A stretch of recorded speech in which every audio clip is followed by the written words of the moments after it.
Bem-vindos a mais um Psicolóquios com Joana de Ângeles. Título de hoje: Do Outro Lado da Vida. Este título foi inspirado pelo filme Ghost, Do Outro Lado da Vida, de 1990. Você assistiu? Se não, vai querer assistir. Esse filme foi estrelado pelo ator Patrick Swayze e a atriz Demi Moore, do qual vamos rever um pequeno trecho que irá nos ajudar a entender o modelo organizador biológico, também conhecido como perispírito. Todo mundo diz eu te amo. O casal conversa, de repente surge uma figura. Às vezes eu preciso ouvir. Eu preciso. Um assaltante. A carteira, me dá aqui. Sam, dá logo. Dá logo e deixa ele ir. Tá bom. Leva só o dinheiro. Deixa a carteira. Deixa ele ir, Sam! Não deveria reagir. Ela é agredida, ele fica ainda mais nervoso. Culmina numa luta corporal.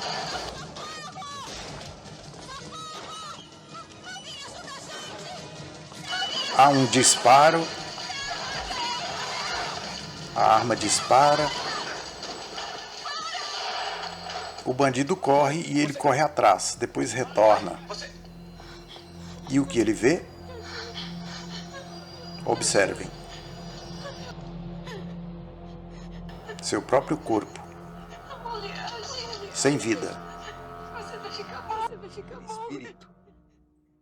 E o trecho que vai nos ajudar nesse estudo foi retirado do livro O Homem Integral, que é o segundo volume da série psicológica Joana de Ângeles, também editado no ano de 1990.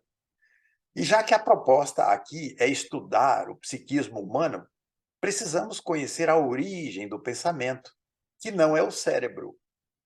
Podemos até formular uma analogia bem simples. O cérebro está para o espírito, assim como o instrumento está para o músico. Vejamos. Perispírito. Ela foi cunhada, essa palavra, por Allan Kardec, no século XIX. Peri ou peri, do grego, significa em torno, em volta. E spiritus, óbvio, do latim, significa espírito. Então, perispírito. E aqui uma reflexão do espírito Manuel Filomeno de Miranda sobre o perispírito. Ele diz que é o corpo intermediário entre o ser pensante, que é o espírito, que é eterno, entre ele e os equipamentos físicos transitórios. Se processam as imposições da mente sobre a matéria através do perispírito e os efeitos dela em retorno à causa geratriz. Aqui a gente pode interpretar aquela via de mão dupla, não é? Onde a gente percebe a influência da matéria sobre o espírito e do espírito sobre a matéria. A partir daqui, a gente pode entrar na obra da benfeitora Joana de Ângeles, já mencionada. Ela começa dizendo o seguinte: o homem é deste modo, um conjunto de elementos que se ajustam e se interpenetram a fim de condensar-se em uma estrutura biológica. Assim, formado pelo espírito, que é o ser eterno, imortal, pré-existente e sobrevivente ao corpo somático, ao corpo de carne, portanto. Em segundo lugar, vem o perispírito, que é a substância semimaterial, que serve de primeiro envoltório ou primeira roupagem ao espírito e o liga ao corpo de carne. Estes elementos, os três, espírito, perispírito e matéria ou corpo, eles se mantêm em um interrelacionamento profundo com os respectivos planos do universo. Quer dizer, cada um no seu plano de ação dentro do universo. Que dimensões são essas? Vamos lá. A dimensão material, física, que é o plano físico, esse que é visível aos nossos olhos. O plano material, o corpo físico está vinculado a este plano. Daí vem o plano semimaterial da vida. Por exemplo, a energia elétrica, você vê? Não, porque ela está neste plano energético. É um exemplo, tá? O perispírito, esse corpo intermediário entre o espírito e o corpo físico, ele está vinculado ao plano ou à dimensão semimaterial do universo. E, por fim, o plano ou a dimensão espiritual é aquela da nossa origem, o ser real, o ser imortal que somos, o espírito, estamos vinculados ao plano espiritual. O perispírito, há muitos milênios conhecido, atravessou a história sob denominações variadas. Hipócrates, por exemplo, chamava-o Enormon, enquanto Plotino o identificava como corpo aéreo ou ígneo. Tertuliano o indicava como corpo vital da alma, Orígenes como aura, talvez inspirados no apóstolo Paulo, que o referia como corpo espiritual ou corpo incorruptível. No Vedanta, ele aparece como, e por outras Manomaya tantas Gosha. denominações, ele passou a ser aceito. De importância máxima no complexo humano, é chamado atualmente de modelo organizador biológico, que se encarrega de plasmar no corpo físico as necessidades morais, evolutivas, através dos genes e dos cromossomos, pois que indestrutível eteriza-se ou sutiliza-se cada vez mais e se purifica durante os processos reencarnatórios elevados. Pode-se dizer que ele é o esboço, o modelo, a forma em que se desenvolve o corpo físico. A gente lembra, não é, que antes de reencarnar, o espírito passa por um processo de miniaturização, porque o corpo físico ele vai começar bem pequenininho no ventre materno, não é isso? Já que ele é a forma e ele vai determinar cada detalhe do corpo físico, então é isso. É na sua intimidade energética que se agregam as células, que se modelam os órgãos, proporcionando-lhes o funcionamento.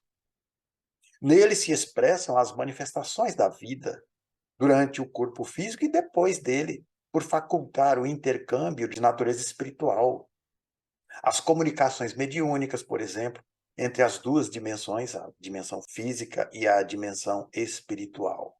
Né? Através da mediunidade ocorre esse intercâmbio, e isso por meio do perispírito, o modelo organizador biológico.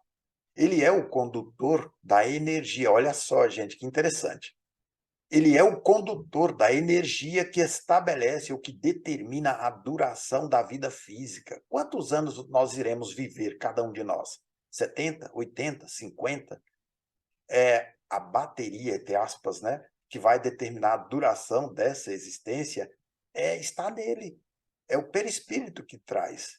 Bem como ele é o responsável pela memória das existências passadas, que arquiva nas telas sutis do inconsciente atual, que é o inconsciente pessoal, facultando lampejos ou recordações esporádicas das existências já vividas, existências passadas.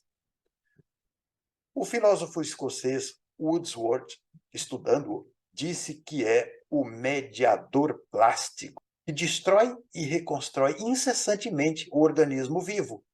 Periodicamente somos renovados. O corpo. Na sua estrutura de energia se localizam os distúrbios nervosos, que se transferem para o campo biológico e que procedem dos compromissos negativos, olha só, dos compromissos negativos das reencarnações passadas. Conforme semeamos, colheremos. Igualmente, ele responde pelas doenças congênitas, em razão das distonias morais, que conduz de uma para outra existência. Observe aqui esse detalhe, hein? Como estamos agindo? No bem ou seduzidos pelo mal? Fica tudo registrado no perispírito. E é isso, essas ações, essas condutas, que vão determinar a qualidade do corpo na próxima existência. Porque ele vai ser plasmado pelo perispírito, que registra toda a nossa conduta moral.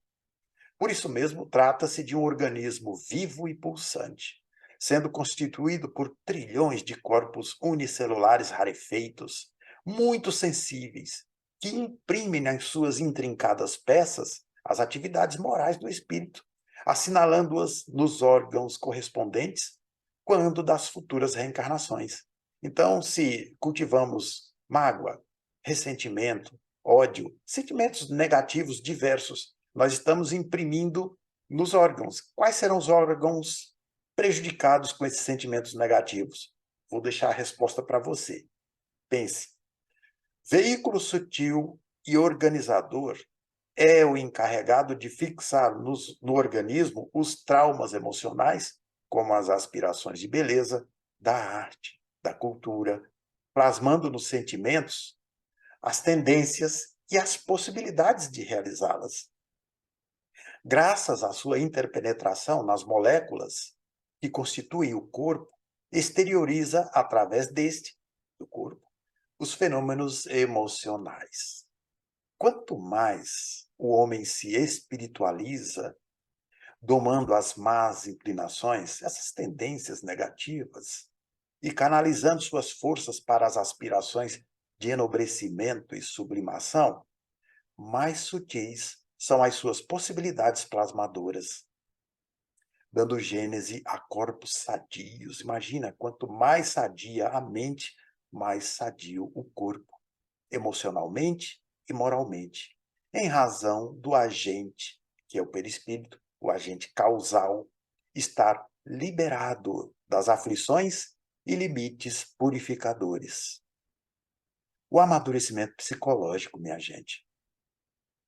O amadurecimento psicológico proporciona ao indivíduo utilizar-se das aquisições morais, mentais e culturais para estimular-lhe os núcleos fomentadores de vida, alterando sempre para melhor a própria estrutura física e psíquica, pelo irradiar de energias saudáveis, aquela mente que só emite energia saudável, sabe, aquela presença marcante. A pessoa tem uma presença agradável porque irradia energias saudáveis a partir do pensamento íntimo, mais íntimo, reconstruindo o organismo e utilizando-o com sabedoria para fruir da paz e da alegria de viver. Leia a obra, né, os títulos aí indicados no início do vídeo, e não se esqueça de compartilhar com aqueles outros buscadores da iluminação interior. Muita paz e até breve.